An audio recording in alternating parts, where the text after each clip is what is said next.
Welcome to Valentina Design Universe. This is the place where we meet interesting and inspirational people that will help us reach the top of our dreams. The show tonight is called Ricochet.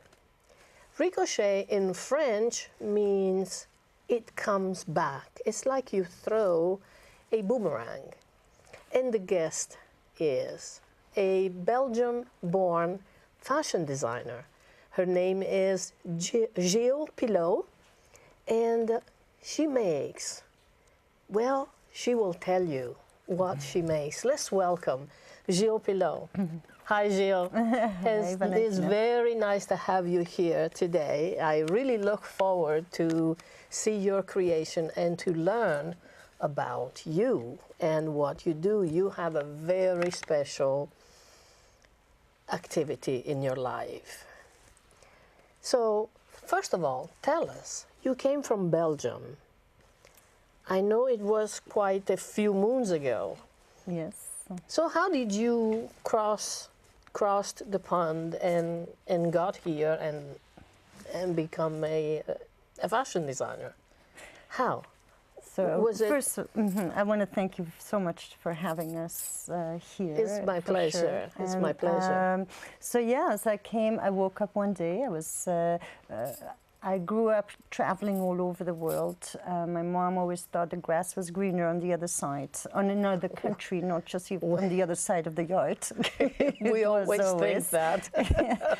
And so one day I was 21 years old, and I woke up and I said, "Mom, I'm going to the States. I'm going to go make it there." And she went like, "Okay, go right ahead." She put me on the plane the next day. That was it. I was wondering. That was fast. But here I came, and this is where it all started. My whole journey started. Wow. And you just, out of the blue, you said, "Okay, I want to be a fashion designer." No, I don't think it came out of the blue. I think I was always creative in so many ways. My passion was always to find things on the streets or flea markets and secondhand things and redesign them into something or remaking them into something else. I would find broken mirrors, I will make them into tables and so forth. And I started to do a lot of flea markets and fairs and so forth, buying and selling at the fairs too. And then it kind of evolved into the garments. I wanted to have my own little store. I was single parenting, and so all I could afford was a small store which would not fit all of the furniture that I wanted to recreate. So from there I started with a second-hand clothing store. Okay. And little by little... You had consignment? I had consignment, yes, for children mainly. Oh, okay. And from there I started taking things apart because I can't sit still and I have to always be recreating things. Most of creative people do that. Right, it's like, you're in this... So then I started taking all these clothes apart, and then I started designing my own line of clothes. And for babies? For children, kids. Okay. Yes, for children mostly, because that was the arena I was in. Okay. And my friends told me, "Jill, you need to get out with this." And I said, "Oh, being Belgian, a little bit shyer on, just exposing all of this." And I was like, okay, so I'll do a show or fair that was at Kenyatta College. And people really enjoyed it. I was so surprised with all of the... Absolutely. You made something different, right? Something different, special. Yes. Everything was made from recycled materials. At that time, the funds weren't really there, but I also... I was always very environmental conscious. And that was really important. When I came here, I saw so much waste, and it really bothered me, even before we thought about the environment as much as we do now. Yeah. I always felt like, why we're so surrounded with so much, and I hated the waste of it all. And but I think it's mostly our upbringing. Europeans tend to reuse, recycle, everything, because first the land is smaller, right, and the spaces we have are and they charge us by the garbage, right, by the weight of the garbage. So exactly. we had to make sure. Yes, absolutely. So we learn how to reuse things that we have. Yes, you know, exactly. even food. We recycle food in the sense that some people throw away, for instance, the broccoli stems, and we reuse it and make them salad, or soups, and the bread becomes pudding. Yes, exactly. Right. And so the clothes becomes something else too. Yes. So from the children, then you went to adult women, or so people really reacted nicely about the children's clothes, and so they asked me, would you ever make for adults? And I was like, because they were quite whimsical, and I thought, oh, do we really want to wear whimsical clothes as adults as much as the children's? Why not? And then I started, and it really took off really nicely, way before designing from recycle, although no, because in history, designing from recycled materials was very big. Yes, and then I think it got lost somewhere, but it's called consumerism. Maybe. So, and then I found that passion, and I went through school to perfect the workmanship, and then I wanted to teach it as well. So I know your business is Ricochet, so as I said in the opening entry, is something you throw like a boomerang and comes back to you. So the idea of fresh vintage comes from that, from throwing something fashionable that was fashionable at one time, and comes back in something else. Exactly. Yes. Yeah. Exactly that. So basically, how does it work? I mean, people give you fabrics. You go look for spectacular fabrics. How does it work? So it must not be very easy, or is it? Well, it started with the second-hand clothing store that I took apart and redesigned from that. And then from there, people started giving fabrics, donating fabrics, and I would be surrounded. I started cleaning out my closet and redesigning my closet as well. And that's how I started the line of clothes.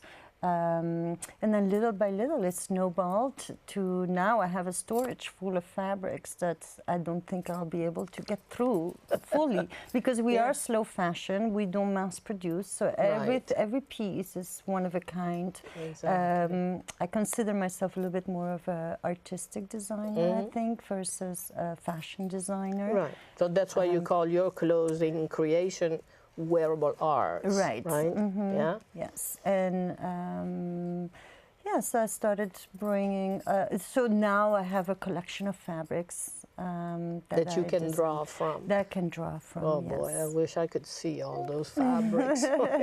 They pile up. Sometimes I don't look at them for years, and then all of a sudden I go, oh, now I know what to do with this one. Exactly. So it's like being in a candy store, you know. I have this kind of same mind, and when I'm into the fabric, what does it matter if they're new or old or vintage or whatever? It's just like I see things that other people can't. Yes. And I think that's a gift that a person like you has. I didn't know that. I thought it was natural that everybody. No, like, absolutely not. No. Absolutely. I can tell you that in the design field, there are people who can't even see colors. I mean, you tell them something is grayish and don't know what grayish is, you know? So it's, oh, yes. But then, okay, this love for fabric and new creation sprung up into something else. You have a school, I think, right? So from there, I have created an academy. Right. I believe as a child, I was always playing teacher. and I had all my teddy bears, and I was telling everybody, "You just like this," right? So somehow that reappeared in adult life. Yes. And so I wanted to teach others about designing or being creative with what's in their closet. And so I started teaching some classes there, and then then from there started the internship program.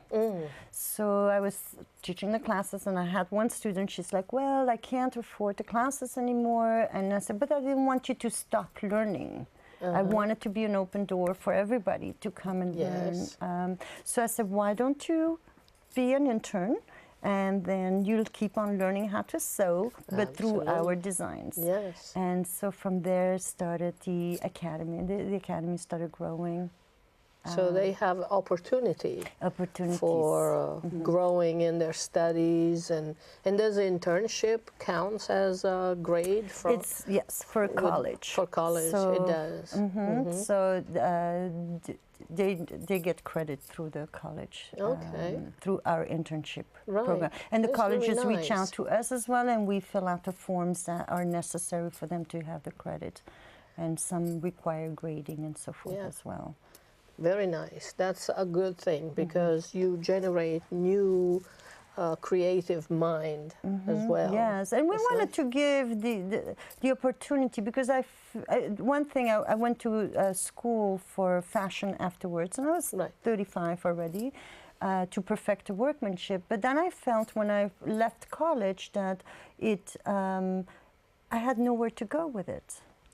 And I wanted to give the students the chance for us to be a stepping stone for them before heading off to a job. To really, because school is one thing, you get your grades and so forth, but the other part is the real life experience. Absolutely. And so I wanted to give that opportunity for any of the students that were interested in growing. I mean, I think it could be very difficult for students coming out of fashion schools and not having a place to go, like you said, because there are no manufacturers here.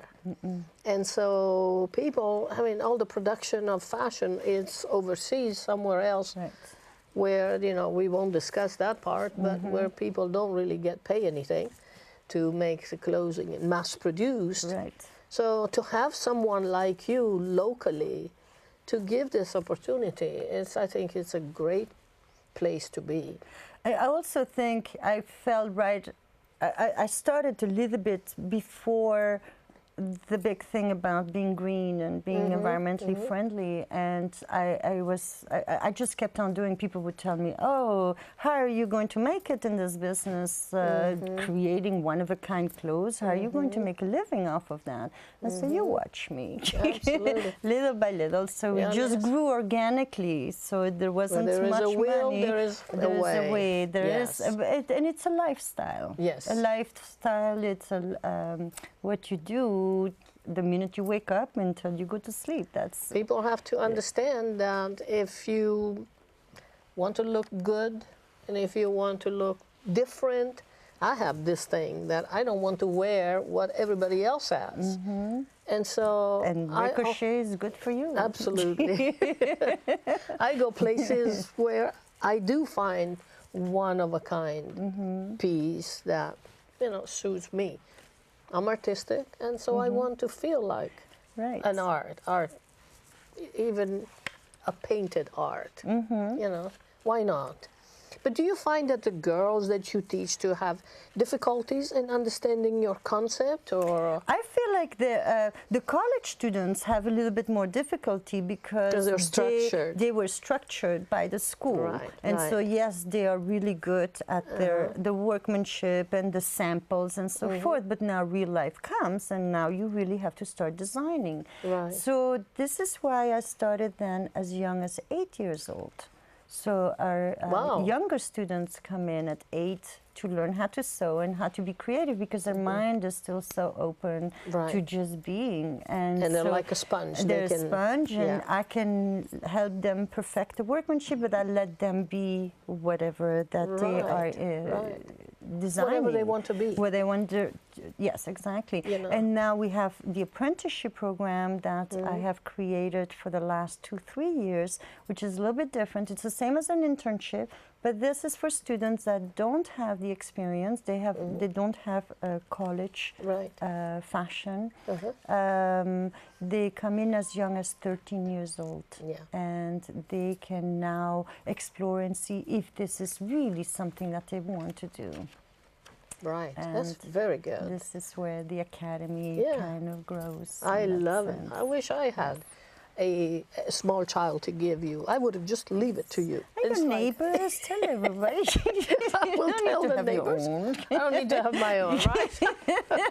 That's right. But you also have created a modeling academy, right? Yes, so from there, we were doing all of the fashion shows. And so for the last 15 years, I've been doing fashion shows for different productions, fundraisings, school events, anything. Fantastic. I have a hard time saying no to things, so pretty much everything is like, yes, we can do this, absolutely. we can do this, yes. we can do and this. If you cannot, you learn it. You learn it, exactly. Or yes, you're and find a way to do it. To do it, yes. Absolutely. I say, you go to yoga, I go and create my business this way. You do this, I do that, you know. Absolutely. So I don't shop at the mall. Right. So I Who needs it? Stuff, right? So, True, yes, true. and then from there, from the fashion shows, I started saying, well, why don't I create my own modeling academy where I can have the models, teach the models how to run the way my clothes move, and the way, and start bringing the models to all of these events and giving them opportunities as well, without being judged, without being saying, because we are really fashion without boundaries, and so we have all age groups, we have all sizes, we have all ethnicities. I'm an open book for all of for everybody. There's nothing that would, as long as you feel like you are gaining something from Ricochet, my doors are fully open. That's my heart is in here fully for, and the kids and the adults and everybody that comes through are just so amazing for me. It feeds me, for sure. It is, you know, fashion does not have boundaries, but when it is something special like your creation, it's even better because everybody thrives.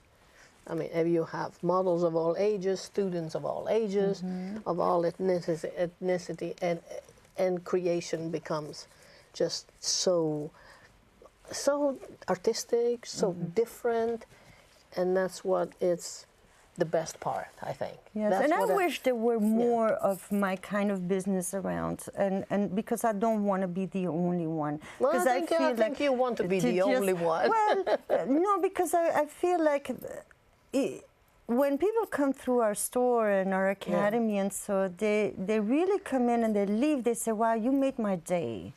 And when you leave, when people leave with that emotion, that you made their day, and this is where they could express themselves in any way, it builds a much greater community.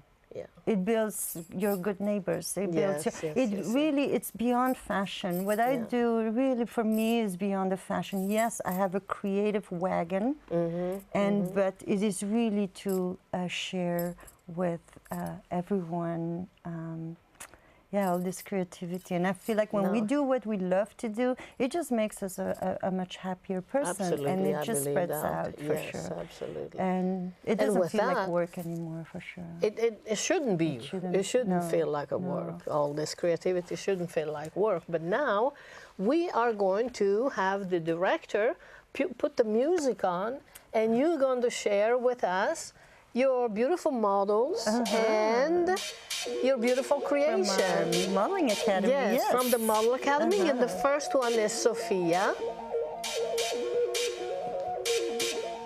And Sophia has been one of our models for a while now, for a few months. And she is wearing one of her pants that are made with patches. I don't know if you can really see it there on the TV, it. I can see. Beautiful. And it's all wool. We don't waste anything, so even the strings are being used into the sweaters. Nice. There's Love no the waste. hat. The hat, yes. This Love is the hat. a very hot hat now. Very nice. Andrea? And Andrea, this is one of my latest dresses I have created with scraps of chenille that this one designer no longer, she wasn't using, so I cut them into squares and then designed this whole dress from this. Is it warm? Is it warm? Is it warm? Yes. Yeah. A lovely Andrea. She's Very one of our nice. models in sculpture. So Jojo? very nice. And this is Jojo. This beautiful pink, soft pink dress, and I love the green and the pink, perfect together. Well, green is our color for Ricochet for Yeah, sure, right. and then the pink really softens it up Right. really nicely. And the top is made of felt? Yes, it's a felt wool. Very nice. Yes, this used to be actually a Thank big you. blanket. And Yeah. just Blanket? created- Yes, and I've made a couple of pieces out of this one, but we sold the bottom part now. Oh my Yes. goodness. Wow. So, That's no perfect. waste at all at Ricochet. I love that the idea that you save the environment with your pieces, and you put everything, as you were telling me the other day, every little scrap of threads or buttons is saved and put away, and then And gets used. And it gets gets used. And we teach in our classes as well to not waste. So the children too, even the threads from the machines that they cut out, we have baskets next to them. They put all of their scraps in there, and then we use them to create poofs. We fill up big stools with them. So we sit. I cannot even imagine if I had to throw all of this in the garbage. It breaks my heart. it would. It's Absolutely really- would. Absolutely. It just Don't touch your yes, microphone. I'm sorry. Yes, I saw that. But it is also a very fun place. Your place is very fun. I saw you dancing the other day. What was it? Salsa? Salsa dancing. We always have parties at the store. Oh, yes, wow. we So- love parties. Oh, and yeah. So while you were the working, you music. just decided to get up and, okay, we it's time to dance. It's right. What a way to We go always through. have great music, and we're just dancing with my husband. He's an amazing cook as well, so he's always cooking for the students, and so it's like being home. I feel like Ricochet is home, full home. It's What a way to work, to go to work in the morning and say, this is a place of fun, yes. or is it a place for work? No, Yes. there's not one day I feel like, do I have to go? Oh, I really don't please. feel like it. Yes, And it's just, it's full of creativity, especially now as well. I've moved to a larger space, 1,700 square foot. And now I have brought in other local artists to display their nice. works as Yeah, well. yeah. So now I have the space, because I started with a 200 square foot store. Yeah, nice. Now it's 1,700, and we are displaying wall art. We're Yeah. displaying other designers' clothes, jewelry, all different. And we encourage our students to also create so that they can place it into In the store, the store. and giving Very that good stepping idea. a stone again for them. Let them to give grow. give them the Get feeling the feel of the sales business, the and- sales, and yeah, all of that. yeah, So, very good. yeah. So this is fun, absolutely fun. And I know we have just about less than 5 minutes left. I want to briefly mention something that you told me in a friendly conversation. That you grew up with 2 sisters, and you're going to write a book. Oh, I'm an only child, but my mom and her sister. That's what I meant. I grew up with both yes. of them. You were raised. That's what I was meant. raised by That's what 2 I meant to sisters. say, yes. Yes, and they you are said you want to totally write- opposites. Right. And you want to write a book Yes, I about it. do. Yes. Well, I do. Well, I will have you should. to. You should. giving me a little bit more time to Yes. fulfill the story, and then we will. You should. I will definitely. Absolutely. Yes. Writing is putting into words what your feelings are. It's an exceptional feeling, really. Yes. It feels really, really good. Mm-hmm. So you should do it. I will encourage you. Yes. From now on. Well, going back to the Ricochet name as well, and this is where it comes from, really. One time I was invited as a guest speaker as well, and I realized that actually my whole life was a ricochet from one Yes. country to another. To another, yes. And the name did not come behind that. Right. The name came because I thought of the second hand and so forth. Right. But actually, my Ricochet is that's It's me. you. It's you. That Yeah. was it. Bouncing back. I realized bouncing Yes. back and forth Absolutely. and coming and Yeah. going and yes. So now I think we have to kind of close slowly the show. Is there something brief you want to say? To I want to add? thank you so Oh, much for thank having you. us. It Very was much such a so. It's pleasure. my pleasure, and thank you so much for being able to share a little bit of our story. It is my pleasure. But we're coming back. Yes. Right? Yes, you are. In a Yes. couple of months from now? No, next month. Is it next month already? Yes, Oh, yes, shit. yes. I better No, prepare. excuse me, not December, January. January, right? You will be on Yes. January, yes, again. So we So- will watch Gilles Pillot again in January. And if you want to know more about Gilles Pillot or my show, please email me at valentinadesigns@comcast.net. But in the meantime, first of all, I want to thank all the fabulous crew I have here. Without them, I cannot do the show. So thank you, thank you, thank you. And thank you, Jill. No, thank you for coming. Thank you for the models. They are Yes. so gracious girls. We love you and we love your clothes. So as I always say, use colors. Do not forget to use colors. Your life vibration will change. And now, peace, love to everyone. Lights are down, stay right there, you can talk it.